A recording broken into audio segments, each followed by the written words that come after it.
Hello everyone, কেমন আছেন সবাই? নিশ্চয়ই অনেক ভালো আছেন। আমিও ভালো আছি। আমি আজকে আসছি সাতক্ষীরা বড় বাজারে। এখানে কিছু শাকসবজি কিনবো, তার জন্য। বিকেলবেলা অবশ্য, কিন্তু রোদ আছে ভালোই। দেখুন, এই বড় বাজারে এখন শীতের সবজি উঠে গেছে। তো ফুলকপি 200 টাকা কিলো।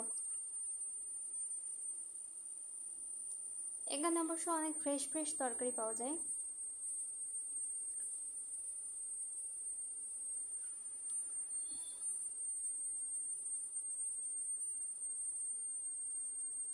এখানে সকাল থেকে প্রায় বাজার বসে। সকালে আরও বাজারটা বেশি থাকে। আর এটা তো রাত 10টা 11টা পর্যন্ত সম্ভবত বাজার বসে। আর বাজারের ভিতরের দিকটা আপনার মাছের বাজার আছে, ওটা অন্য আরেকদিন যাব। তারপরে আপনার দেশি হাঁস মুরগি পাওয়া যায়, এখানে আপনার অনেক কিছু পাওয়া যায়। আর এখানে প্রচুর লোক হয়, এখন তো লোক একটু কম আছে। দেখুন, রাস্তার দুই সাইড দিয়ে বাজার বসছে।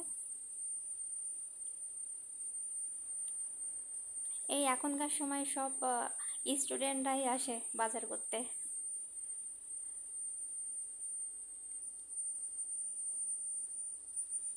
সকালবেলা তো আসা যায় না, মানে ভিতরে প্রচুর জ্যাম থাকে এখানে।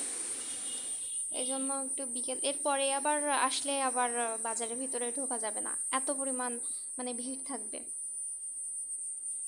আমি মাঝে মাঝে আসি এখানে বাজার করতে। এখানে অবশ্য আশেপাশের বাজারের থেকে জিনিসের দাম একটু কম।